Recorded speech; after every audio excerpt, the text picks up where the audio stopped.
देखिए, जो आज सुबह में यूएस ने ईरान के 3 या 4 न्यूक्लियर साइट्स पर जो अटैक किया है वो इंटरनेशनल लॉ का वायलेशन है, यूनाइटेड नेशन चार्टर का वायलेशन है, एनपीटी का वायलेशन है और ख़ुद यूनाइटेड स्टेट्स का जो संविधान है, आइन है, कॉन्स्टिट्यूशन है, उसका वायलेशन है। क्योंकि उनका संविधान आइन ये कहता है कि बग़ैर उनके कांग्रेशनल परमिशन के कोई उनका मुल्क, उनका देश जंग नहीं कर सकता।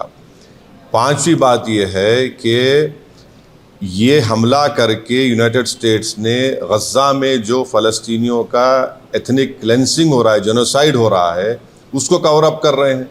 और इज़राइल जिसके पास 700-800 न्यूक्लियर वॉरहेड है, जो एनपीटी को साइन नहीं किया, जो आईएईए के इंस्पेक्टर्स को अलाउ नहीं करता, उस पर कोई बात ही नहीं कर रहा है।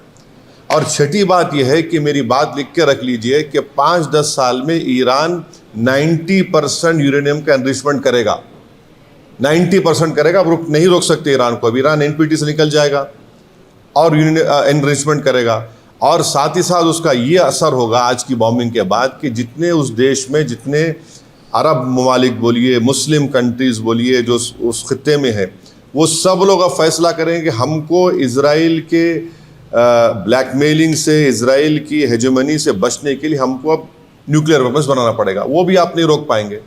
और अमेरिका के इंटेलिजेंस ने खुद कह दिया कि अब ईरान के पास कुछ नहीं है। तुलसी गबार्ड का स्टेटमेंट है। और सबसे अगर ये खित्ता, ये एरिया, अगर इसमें जंग शुरू हो जाएगी तो एक बात आपको समझने की ज़रूरत है कि 60 लाख से ज़्यादा भारत के नागरिक वहाँ रहते हैं। हमारे इंडियन कंपनीज़ का इन्वेस्टमेंट है वहाँ पर। वहाँ से हमारे नागरिक भारत को बहुत बड़ा फॉरेन एक्सचेंज भी जाते हैं। अनलाइक नॉर्थ अमेरिका के, वहाँ तो इनकम टैक्स भी नहीं लिया जाता उनसे। और आखिरी बात यह है कि क्या पाकिस्तान इसीलिए ट्रंप के लिए नोबेल पीस प्राइज़ का डिमांड कर रहा था कि पूरा उस खित्ते में जंग शुरू हो जाए? क्या इसीलिए उनके जनरल जाकर लंच खा के आए थे वहाँ पर कि पूरे इस इलाके में आग लग जाए, जंग शुरू हो जाए वहाँ पर?